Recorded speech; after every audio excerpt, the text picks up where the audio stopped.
ಅಂಜನ ಭವಿಷ್ಯ ಚಾನಲ್ನ ಸಬ್ಸ್ಕ್ರೈಬ್ ಮಾಡಿ, ಪಕ್ಕದಲ್ಲಿರೋ ಬೆಲ್ ಬಟನ್ ಅನ್ನು ಒತ್ತಿ.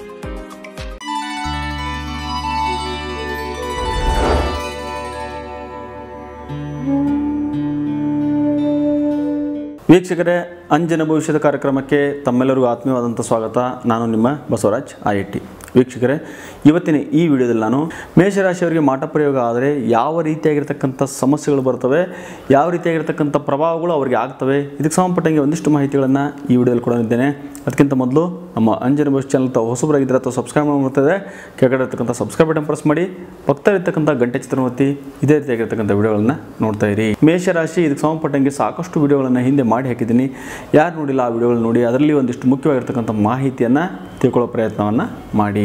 ಮೇಷರಾಶಿಯವರಿಗೆ ಮಾಟ ಪ್ರಯೋಗದ ಪ್ರಭಾವ ಆದರೆ ಯಾವ ರೀತಿಯಾಗಿರ್ತಕ್ಕಂಥ ಸಮಸ್ಯೆಗಳು, ಯಾವ ರೀತಿಯಾಗಿರ್ತಕ್ಕಂಥ ಪ್ರಭಾವಗಳು ಅವ್ರಿಗಾಗುತ್ತೆ, ಯಾವ ರೀತಿಯಾಗಿರ್ತಕ್ಕಂಥ ಲಕ್ಷಣಗಳು ಅವ್ರ ಜೀವನದಲ್ಲಿ ಕಂಡು ಬರ್ತಾವೆ ಅಂತಂದರೆ, ಮುಖ್ಯವಾಗಿ ಹಾಗೂ ಸಾಮಾನ್ಯವಾಗಿ ಮೇಷರಾಶಿಯವರಿಗೆ ಭೂಮಿಗೆ ಸಂಬಂಧಪಟ್ಟಂಗೆ ವ್ಯಾಜ್ಯಗಳು ಬರುವಂಥ ಸಾಧ್ಯತೆಗಳಿರುತ್ತೆ.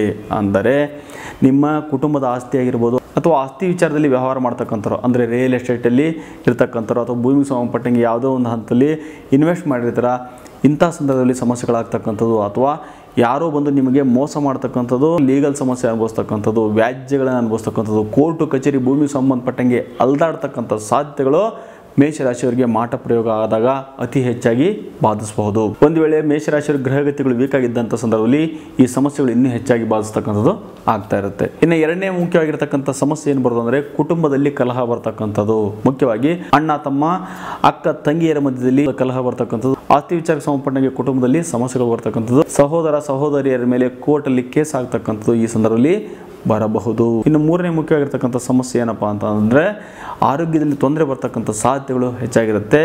ಮೇಷರಾಶಿಯವರಿಗೆ ಮಾಂತ್ರಿಕ ಸಮಸ್ಯೆ ಹೆಚ್ಚಿಗೆ ಆದಾಗ ಆರೋಗ್ಯದಲ್ಲಿ ಏರುಪೇರು ಆಗ್ತಕ್ಕಂಥದ್ದು, ಆಪರೇಷನ್ ಆಗ್ತಕ್ಕಂಥ ಸಾಧ್ಯತೆಗಳು ಬರ್ಬೋದು. ಅದೇ ರೀತಿಯಾಗಿ ಅಪಘಾತಗಳಾಗುವಂಥ ಸಾಧ್ಯತೆಗಳು ಸಹ ಬರ್ಬೋದು ಮೇಷರಾಶಿಯವರಿಗೆ. ಈ ಮೂಲಕವಾಗಿ ಆಸ್ಪತ್ರೆಗೆ ಓಡಾಡ್ತಕ್ಕಂಥದ್ದು, ಆರೋಗ್ಯದಲ್ಲಿ ತೊಂದರೆಗಳು ಅನುಭವಿಸ್ತಕ್ಕಂಥ ಸಾಧ್ಯತೆಗಳು ಬರ್ಬೋದು. ಇನ್ನು ನಾಲ್ಕನೇ ಮುಖ್ಯ ಸಮಸ್ಯೆ ಯಾವ ರೀತಿಯಾಗಿ ಬರುತ್ತೆ ಅಂತಂದರೆ, ನೀವು ಮಾಡ್ತಕ್ಕಂಥ ಕೆಲಸದಲ್ಲಿ ಒಂದು ವೇಳೆ ನೀವು ಒಳ್ಳೆಯ ಸ್ಥಾನದಲ್ಲಿದ್ದರೆ, ಸರ್ಕಾರಿ ಕೆಲಸದಲ್ಲಿದ್ದರೆ, ಅಧಿಕಾರಿಯುತ ಸ್ಥಾನದಲ್ಲಿದ್ದರೆ, ನಾಯಕತ್ವ ಸ್ಥಾನದಲ್ಲಿ ನೀವಿದ್ದಾಗ ನಿಮಗೆ ಅವಮಾನ ಆಗ್ತಕ್ಕಂಥದ್ದು, ನಿಮಗೆ ಹಿಂಬಡ್ತಿ ಆಗ್ತಕ್ಕಂಥದ್ದು ಸಾಧ್ಯತೆಗಳು ಬರಬಹುದು. ಈ ನಾಲ್ಕು ಮುಖ್ಯವಾಗಿರ್ತಕ್ಕಂಥ ಸಮಸ್ಯೆಗಳು ಬರಬಹುದು. ಬೇರೆ ರೀತಿಯಾಗಿರ್ತಕ್ಕಂಥ ಸಮಸ್ಯೆ, ಶತ್ರು ಬಾಧೆ ಬರ್ತಕ್ಕಂಥದ್ದು, ಹಣಕಾಸಿನ ಮುಗ್ಗಟ್ಟು ಅನುಭವಿಸ್ತಕ್ಕಂಥದ್ದು, ದಾಂಪತ್ಯ ಜೀವನದಲ್ಲಿ ಸಮಸ್ಯೆ ಅನುಭವಿಸ್ತಕ್ಕಂಥದ್ದು ಸಹಜವಾಗಿ ಸಣ್ಣ ಪುಟ್ಟದ್ದು ಬರ್ತಾ ಇರ್ತವೆ. ಆದರೆ ಅತಿ ಮುಖ್ಯವಾಗಿ ಈ ನಾಲ್ಕು ಸಮಸ್ಯೆಗಳು ಬರುವಂಥ ಸಾಧ್ಯತೆಗಳಿರುತ್ತೆ. ಅಂದರೆ ಈ ನಾಲ್ಕು ಸಮಸ್ಯೆಗಳು ಒಟ್ಟೊಟ್ಟಿಗೆ ಬರ್ತಂತಲ್ಲ, ಇದರಲ್ಲಿ ಯಾವ್ದಾದ್ರು ಒಂದು ಸಮಸ್ಯೆ ಅತಿ ಮೇಜರಾಗಿ ಕಾಣಿಸ್ತಕ್ಕಂಥ ಸಾಧ್ಯತೆಗಳಿರುತ್ತೆ. ಎಲ್ಲ ಸಮಸ್ಯೆಗಳು ಬರಬಹುದು, ಆದರೆ ಒಂದು ಸಮಸ್ಯೆ ಮೇಜರಾಗಿ ಬರ್ತಕ್ಕಂಥ ಸಾಧ್ಯತೆಗಳು ಹೆಚ್ಚಾಗಿರುತ್ತೆ. ಮೇಷರಾಶಿಯವರಿಗೆ ಗ್ರಹಗತಿಗಳು ವೀಕ್ ಆಗಿರೋದ್ರ ಜೊತೆಗೆ ಮಾಂತ್ರಿಕ ಸಮಸ್ಯೆ ಮಾಡಿದಾಗ.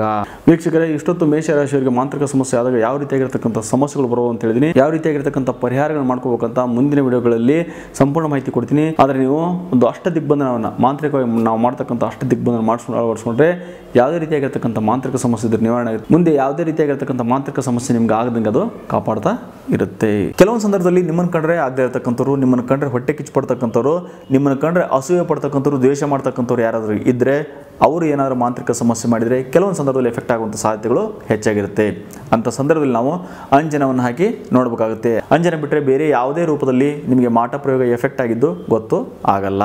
ಅದರಿಂದ ಅಂಜನ ಹಾಕ್ಸಿದ್ರೆ 8 ರಿಂದ 12 ವರ್ಷ ಇಬ್ಬರು ಮಕ್ಕಳು ಕರ್ಕೊಂಬಂದರೆ ಅಂಜನವನ್ನು ಹಾಕಿ ಸಮಸ್ಯೆ ಕಾರಣ ಏನಾದರೂ ಇದೆಯಾ, ಯಾರಾದರೂ ಮಾಟ ಪ್ರಯೋಗ ಮಾಡಿದಾರಾ, ಮಾಡಿದ್ರೆ ಯಾರು ಮಾಡಿದಾರೆ ಅಂತ ನಿಮ್ಮ ಮಕ್ಕಳು ಹೇಳ್ತಾರೆ. ಇಲ್ಲಾಂದ್ರೆ ಇಲ್ಲ ಅಂತ ನಿಮ್ಮ ಮಕ್ಕಳು ನಿಮಗೆ ಸ್ಪಷ್ಟವಾಗಿ ಹೇಳ್ತಾರೆ. ಇಲ್ಲಾಂದರೆ ನೀವೇ ಅಂಜನವನ್ನು ತೆಗೆದುಕೊಂಡು ಹೋಗಿ ನಿಮ್ಮ ಮಕ್ಕಳಿಗೆ ಅಥವಾ ನಿಮ್ಗೆ ಗೊತ್ತಿರುವಂಥ ಮಕ್ಕಳಿಗೆ ನಿಮ್ಮ ಮನೆಯಲ್ಲಿ ಅಂಜನವನ್ನು ಹಾಕಿ ಸಮಸ್ಯೆ ಕಾರಣ ಏನಾದರೂ ಇದೆಯಾ, ಯಾರಾದರೂ ಮಾಟ ಪ್ರಯೋಗ ಮಾಡಿದಾರಾ, ಮಾಡಿದರೆ ಯಾರು ಮಾಡಿದಾರೆ ಅಂತ ನಿಮ್ಮ ಮಕ್ಕಳು ನಿಮ್ಗೆ ಸ್ಪಷ್ಟವಾಗಿ ಹೇಳ್ತಾರೆ. ಇಲ್ಲ ಅಂದರೆ ಇಲ್ಲ ಅಂತ ನಿಮ್ಮ ಮಕ್ಕಳು ಹೇಳ್ತಾರೆ. ಅದೇ ರೀತಿಯಾಗಿ ಕೆಲಸ ಕಾರ್ಯಗಳು ಆಗ್ತವಾ ಇಲ್ವಾ, ವ್ಯಾವಹಾರಿಕವಾಗಿ ಏನಾದರೂ ಅನುಕೂಲ ಆಗುತ್ತಾ ಇಲ್ವಾ, ಈ ವ್ಯಕ್ತಿಯನ್ನು ನಂಬಿಕೊಂಡು ವ್ಯವಹಾರ ಮಾಡ್ಬೇಕಾ ಮಾಡಬಾರ್ದಾ, ಈ ಥರ ಸಾಕಷ್ಟು ವಿಚಾರಗಳಿಗೆ ನೀವು ಅಂಜನವನ್ನು ನಿಮ್ಮ ಮನೆಯಲ್ಲಿ ಹಾಕಿ ಕೇಳುವಂಥದ್ದನ್ನು ಮಾಡಬಹುದು. ಒಂದು ಅಂಜನ ನಿಮ್ಮ ಮನೆಯಲ್ಲಿದ್ದರೆ ಒಬ್ಬ ಜ್ಯೋತಿಷಿ ನಿಮ್ಮ ಮನೆಯಲ್ಲಿ ಇದ್ದಂಗೆ. ಅಂಜನ ಅಲ್ಲಿ ಹಾಕ್ತಾರೆ, ಇಲ್ಲಿ ಹಾಕ್ತಾರೆ, ಅಲ್ಲಿ ಹೋಗಿ ಅಂಜನ ಹಾಕ್ಸೋಣ, ಇಲ್ಲಿ ಹೋಗಿ ಅಂಜನ ಹಾಕ್ಸೋಣ ಅನ್ನೋಂಥ ಪ್ರೇಮೇನೂ ಎಷ್ಟೋ ಸಂದರ್ಭದಲ್ಲಿ ನಿಮ್ಗೆ ಬರಲ್ಲ. ಆದರೆ ನಾವು ಕೊಡ್ತಕ್ಕಂಥ ಅಂಜನ ನಿಮ್ಮ ವೈಯಕ್ತಿಕ ಕೆಲಸಕ್ಕೆ ಉಪಯೋಗ ಆಗುವಂಥದ್ದು ಮಾಡುತ್ತೆ, ಬೇರೆಯವರಿಗೆ ಅದು ಹೇಳೋಕ್ಕೆ ಆಗಲ್ಲ. ಆದ್ದರಿಂದ ಅಂಜನ ಬೇಕಾದ್ರೆ ನೇರವಾಗಿ ಅಂಜನ ತರಿಸ್ಕೊಳ್ಳುವಂಥದ್ದು ಮಾಡಿ. ಕೆಲವೊಬ್ಬರು ನಿಮಗೆ ಕಾಣಿಸ್ತಕ್ಕಂಥ ಅಂಜನ ಮಾಡಿಕೊಟ್ಬಿಡ್ತೀನಿ, ಸರ್ವಾಂಜನವನ್ನು ಮಾಡಿಕೊಟ್ಬಿಡ್ತೀನಿ, ಅದಕ್ಕೆ ಅಡ್ವಾನ್ಸ್ ದುಡ್ಡನ್ನು ಹಾಕ್ರಿ ಅಂತ ಹೇಳಿ ಮೋಸ ಮಾಡ್ತಕ್ಕಂಥ ಕಾರ್ಯವನ್ನು ಇತ್ತೀಚೆಗೆ ನಾವು ನೋಡ್ತಾ ಇದ್ವಿ. ತುಂಬ ಜನ ಮೋಸಕ್ಕೆ ಒಳಗಾಗ್ತಾ ಇದ್ದಾರೆ, ತುಂಬ ಜನ ಮೋಸಕ್ಕೆ ಹೋಗಿ ನಮಗೆ ಫೋನ್ ಮಾಡುವಂಥದ್ದನ್ನು ಮಾಡ್ತಾ ಇದ್ದಾರೆ. ದಯವಿಟ್ಟು ತುಂಬ ಎಚ್ಚರಿಕೆಯಿಂದಿರಿ. ಸರ್ವಾಂಜನ ಎಲ್ಲರೂ ಕಾಣಿಸ್ತಕ್ಕಂಥ ಸರ್ವಾಂಜನ ಖಂಡಿತವಾಗೂ ಎಲ್ಲೂ ಇಲ್ಲ. ಆ ಫಾರ್ಮುಲಾ ಈಗ ಸದ್ಯಕ್ಕೆ ಇಲ್ಲ. ನಿಮ್ಮ ಕಡೆ ದುಡ್ಡು ಹಾಕಿಸ್ಕೊಂಡು ಖಂಡಿತವಾಗೂ ಮೋಸ ಮಾಡ್ತಾರೆ. ದಯವಿಟ್ಟು ಎಚ್ಚೆತ್ತುಕೊಳ್ಳತಕ್ಕಂಥನ ಮಾಡಿ. ಯಾವುದೇ ಕಾರಣಕ್ಕೂ ಯಾರಿಗೂ ಸಹ ಅಡ್ವಾನ್ಸನ್ನು ದುಡ್ಡು ಹಾಕುವಂಥದ್ದು ಅಥವಾ ಯಾರಿಗೂ ದುಡ್ಡು ಕಳಿಸ್ಬಿಡೋದು. ನಿಮ್ಗೆ ಕಾಣಿಸ್ತಕ್ಕಂಥ ಅಂಜನ ಸಿಕ್ಬಿಡುತ್ತೆ, ನಿಧಿ ನೋಡ್ತಕ್ಕಂಥ ಅಂಜನ ಸಿಕ್ಬಿಡುತ್ತೆ, ಮಟ್ಕ ನಂಬರ್ ನೋಡ್ತಕ್ಕಂಥ ಅಂಜನ ಸಿಕ್ಬಿಡುತ್ತೆ ಅಂತ ಹೇಳಿ ಮೋಸ ಮಾಡ್ತಕ್ಕಂಥವ್ರು ಕೆಲವರು ಇತ್ತೀಚೆಗೆ ಹುಟ್ಕೊಂಡಿದ್ದಾರೆ. ಭಾಳ ಎಚ್ಚರಿಕೆಯಿಂದಿರಿ. ಇಲ್ಲ ಅಂದರೆ ನಿಮ್ಮ ದುಡ್ಡನ್ನು 100% ನೀವು ಕಳ್ಕೊಳ್ತೀರಾ. ನಮ್ಮ ಅಂಜನ ಭವಿಷ್ಯದ ಹೆಸರನ್ನು ಉಪಯೋಗಿಸಿಕೊಂಡು ಕೆಲವೊಬ್ಬರು ಆ ರೀತಿ ಇತ್ತೀಚೆಗೆ ಮಾಡುವಂಥದ್ದು ನೋಡ್ತಾ ಇದ್ದೀವಿ. ಅಂಥವ್ರು ನಿಮ್ಮ ಕೈಗೆ ಏನಾದರೂ ಸಿಕ್ಕರೆ ಬುದ್ಧಿ ಕಲಿಸ್ತಕ್ಕಂಥ ಖಂಡಿತವಾಗೂ ಮಾಡಬೇಕಾಗುತ್ತೆ. ಇಲ್ಲಾಂದರೆ ಮೋಸಕ್ಕೆ ಒಳಗಾಗತಕ್ಕಂಥದ್ದು ಶತಸಿದ್ಧ. ದಯವಿಟ್ಟು ಇದನ್ನ ಮೈಂಡಲ್ಲಿ ನೋಟ್ ಮಾಡ್ಕೊಳ್ಳಿ. ಸಾವಿರಾರು ಜನಗಳಿಗೆ, ನೂರಾರು ಜನ ಜ್ಯೋತಿಷಿಗಳಿಗೆ, ದೇವಸ್ಥಾನದ ಅರ್ಚಕರುಗಳಿಗೆ ಅಂಜನ ಕೊಡ್ತಕ್ಕಂಥದ್ದು ಮಾಡೀವಿ.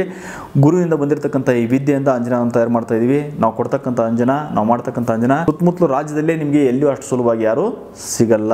ಬೇರೆ ಕಡೆಗೆ ಅಂಜನೆ ಹಾಕ್ಸ್ಬೇಕಾದ್ರೂ ಸ್ವಲ್ಪ ಎಚ್ಚರಿಕೆಯಿಂದ ಅಂಜನೆ ಹಾಕ್ಸ್ತಕ್ಕಂಥದ್ದು ಮಾಡಿ. ಯಾಕಂದರೆ ನಮ್ಮ ಕಡೆ ತೆಗೆದುಕೊಂಡು ಹೋಗಿರ್ತಕ್ಕಂಥ ಅಂಜನವನ್ನು ಉಪಯೋಗಿಸಿಕೊಂಡು ಬೇರೆಯವರಿಗೆ ಅಂಜನೆ ಹೇಳ್ತಕ್ಕಂಥ ಮಾಡ್ತಾ ಇರ್ತಾರೆ. ಅಂಥ ಸಂದರ್ಭದಲ್ಲಿ ಕೇಳೋರಿಗೂ ಮತ್ತು ಹೇಳೋರಿಗೂ ಇಬ್ಬರಿಗೂ ಸಮಸ್ಯೆ ಆಗುವಂಥ ಸಾಧ್ಯತೆಗಳೇ ಹೆಚ್ಚಾಗಿರುತ್ತೆ. ಯಾಕಂದರೆ ನಾವು ಕೊಡ್ತಕ್ಕಂಥ ಅಂಜನ ವೈಯಕ್ತಿಕವಾಗಿರ್ತಕ್ಕಂಥ ಅಂಜನ ಇರುತ್ತೆ. ಬೇರೆಯವರಿಗೆ ಅಂಜನ ಹೇಳ್ಬೇಕಾದ್ರೆ ಸಿದ್ಧಿ ಪಡೆದ ಅಂಜನ ಹೇಳೋದಂಥದ್ದು ಮಾಡಬೇಕಾಗುತ್ತೆ. ಇಲ್ಲಾಂದರೆ ಸಮಸ್ಯೆ ಆಗುತ್ತಕ್ಕಂಥ ಸಾಧ್ಯತೆಗಳೇ ಹೆಚ್ಚಾಗಿರುತ್ತೆ. ಇನ್ನು ಕೊನೆಯದಾಗಿ ಡೈರೆಕ್ಟ್ ಪರಿಹಾರ ಬೇಕಂದರೆ ಅಷ್ಟ ದಿಗ್ಬಂಧನ ಮಾಡಿಸ್ಕೊಳ್ತಕ್ಕಂಥದ್ದು ಮಾಡಿ. ಅಮಾವಾಸ್ಯೆ, ಹುಣ್ಣಿಮೆ, ಗ್ರಹಣ ಸಂದರ್ಭದಲ್ಲಿ ಮಾಡ್ತಕ್ಕಂಥ ಈ ಅಷ್ಟ ದಿಗ್ಬಂಧನಕ್ಕೆ ವಿಶೇಷವಾಗಿರ್ತಕ್ಕಂಥ ಶಕ್ತಿ ಇರುತ್ತೆ. ಅದರಿಂದ ಅಷ್ಟ ದಿಗ್ಬಂಧನ ಬೇಕಂದರೆ ಮೊದಲೇ ಬುಕ್ಕಿಂಗ್ ಮಾಡ್ತಕ್ಕಂಥದ್ದು ಮಾಡಿ. ಎರಡು ರೀತಿಯಾಗಿರ್ತಕ್ಕಂಥ ಅಷ್ಟ ದಿಗ್ಬಂಧನ ಮಾಡ್ತಾ ಇರ್ತೀವಿ. ಒಂದು ಬೇಸಿಕ್ ಆಗಿರ್ತಕ್ಕಂಥ ಅಷ್ಟ ದಿಗ್ಬಂಧನ, ಇನ್ನೊಂದು ಪ್ರಬಲವಾಗಿರ್ತಕ್ಕಂಥ ಅಷ್ಟ ದಿಗ್ಬಂಧನ ಇರುತ್ತೆ. ಮಾಂತ್ರಿಕ ಸಿದ್ಧಿ ಪಡೆದವರು ಇದು ಅಷ್ಟ ದಿಗ್ಬಂಧನ ಮಾಡಬೇಕಾಗುತ್ತೆ.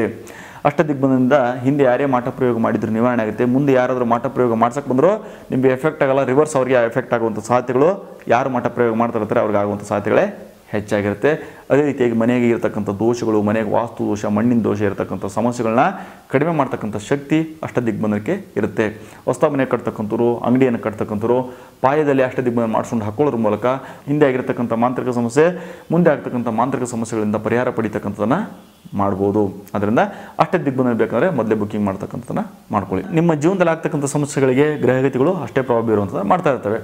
ಕೆಲವೊಂದು ಸಂದರ್ಭದಲ್ಲಿ ಲಗ್ನ ಕೆಟ್ಟೋಗ್ಬಿಟ್ಟಿರುತ್ತೆ, ಲಗ್ನದಲ್ಲಿ ಅಶುಭ ಗ್ರಹಗಳು ಸೇರ್ಕೊಂಡ್ಬಿಟ್ಟಿರ್ತೀವಿ, ಲಗ್ನಾಧಿಪತಿ ದುಸ್ಥಾನದಲ್ಲಿ ಸೇರ್ಕೊಂಡಿರ್ತಾನೆ ಅಥವಾ ನೀಚ ಸ್ಥಾನದಲ್ಲಿ ಹೋಗಿರ್ತಾನೆ. ಶನಿಯ ಪ್ರಭಾವ ಇರತಕ್ಕಂಥದ್ದು, ಅಷ್ಟಮ ಶನಿ, ಅರ್ಧ ಅಷ್ಟಮ ಶನಿ, ಪಂಚಮ ಶನಿ, ಸಪ್ತಮ ಶನಿ ಮತ್ತು ಸಾಡೆ ಸಾತಿ ನಡೆಯುವಂಥ ಸಾಧ್ಯತೆಗಳು ಇರಬಹುದು. ಅದೇ ರೀತಿಯಾಗಿ ಸರ್ಪದೋಷಗಳು, ಕಾಳ ಸರ್ಪದೋಷಗಳು, ಬೇರೆ ಗ್ರಹಗತಿಗಳ ದೋಷ, ಕುಜ ದೋಷ, ಹೀಗೆ ಗ್ರಹಗತಿಗಳ ದೋಷಗಳು ಇರುವಂಥ ಸಾಧ್ಯತೆಗಳು ಇರುತ್ತೆ. ಅದೇ ರೀತಿಯಾಗಿ ದಶಾಭುಕ್ತಿ, ಅಶುಭ ಗ್ರಹಗಳು ದಶೆ ನಡೀತಿದೆಯಾ, ಶತ್ರು ಗ್ರಹಗಳ ದಶೆ ನಡೀತಿದೆಯಾ, ಬಾಧಕಾಧಿಪತಿ ಅಥವಾ ಮಾರಕಾಧಿಪತಿಗಳ ದಶೆ ನಡೀತಿದೆಯಾ, ಅದೇ ರೀತಿಯಾಗಿ ನಿಮಗೆ ಶುಭ ಗ್ರಹಗಳ ದಶೆ ನಡೀತಿದೆ, ಎಲ್ಲವನ್ನು ನಾವು ನೋಡಬೇಕಾಗುತ್ತೆ. ಹಾಗೆ ಗುರುಬಲ ಹೇಗಿದೆ, ಗೋಚಾರದಲ್ಲಿ ಗ್ರಹಗತಿಗಳ ಪ್ರಭಾವ ಏನು, ಇದೆಲ್ಲವನ್ನು ನೋಡಿ ನಿಮ್ಮ ಸಮಸ್ಯೆಗೆ ಕಾರಣ ಏನು ತಿಳ್ಕೊಂಡು ಪರಿಹಾರವನ್ನು ಸೂಚಿಸ್ತಕ್ಕಂಥದನ್ನ ಮಾಡ್ತಾ ಇರ್ತೀವಿ. ಜಾತಕದಲ್ಲಿ ಸಾಕಷ್ಟು ವಿಚಾರಗಳನ್ನ ನಾವು ನೋಡಬೇಕಾಗುತ್ತೆ. ಕಾಟಾಚಾರಕ್ಕೆ ಏನೋ ಒಂದು 5 ನಿಮಿಷದಲ್ಲಿ ಜಾತಕವನ್ನು ನೋಡಿ ಏನೋ ಒಂದಿಷ್ಟು ಮಾಹಿತಿಯನ್ನು ಕೊಟ್ಟು ಕಳಿಸೋಕ್ಕೆ ಆಗಲ್ಲ. ಅದರಿಂದ ಸಮಸ್ಯೆ ಆಗುವಂಥ ಸಾಧ್ಯತೆಗಳೇ ಹೆಚ್ಚಾಗಿರುತ್ತೆ. ಜಾತಕವನ್ನು ಸಂಪೂರ್ಣವಾಗಿ ವಿಶ್ಲೇಷಣೆ ಮಾಡಿ ಹೇಳುವಂಥದ್ದನ್ನ ಮಾಡಬೇಕಾಗುತ್ತೆ. ಅದರಿಂದ ಜಾತಕವನ್ನು ತೋರಿಸೋದ್ರೆ ನೇರ ಟೈಮ್ ತೊಗೊಂಡು ಭೇಟಿ ಆಗುವಂಥದ್ದನ್ನ ಮಾಡಿ. ವೀಕ್ಷಕರೇ, ಇಷ್ಟೊತ್ತು ಕೊಟ್ಟಿರ್ತಕ್ಕಂಥ ಮಾಹಿತಿಯನ್ನು ಗಮನಿಸಿ ಅಂತ ಹೇಳ್ತಾ, ನಮ್ಮ ಅಂಜನ ಭವಿಷ್ಯ ಚಾನಲ್ಗೆ ತಾವು ಹೊಸಬರಾಗಿದ್ದರೆ ಅಥವಾ ಸಬ್ಸ್ಕ್ರೈಬ್ ಮಾಡೋದು ಮತ್ತು ಕೆಳಗಿರತಕ್ಕಂಥ ಸಬ್ಸ್ಕ್ರೈಬ್ ಬಟನ್ ಪ್ರೆಸ್ ಮಾಡಿ, ಪಕ್ಕದಲ್ಲಿರ್ತಕ್ಕಂಥ ಗಂಟೆ ಚಿತ್ರ ಒತ್ತಿ. ಇದೇ ರೀತಿಯಾಗಿ ಮುಖ್ಯವಾಗಿರ್ತಕ್ಕಂಥ ವಿಡಿಯೋಗಳು ಮಾಡಿ ಹಾಕಿದಾಗ ನೋಟಿಫಿಕೇಶನ್ ಬರುತ್ತೆ. ತಕ್ಷಣಕ್ಕೆ ವಿಡಿಯೋ ನೋಡೋಕೆ ನಿಮ್ಗೆ ಅನುಕೂಲ ಆಗುತ್ತೆ. ಆ ಭಗವತಿ ತಾಯಿ ತಮ್ಮೆಲ್ಲರೂ ಒಳ್ಳೆಯ ಮಾಡಿ ಅಂತ ಹಾರೈಸ್ತಾ ಇವತ್ತು ನೋಡಿ ಇಲ್ಲೇ ಮುಗಿಸ್ತಾ ಇದ್ದೀನಿ. ಎಲ್ಲರಿಗೂ ಒಳ್ಳೆಯದಾಗಲಿ. ನಮಸ್ಕಾರ.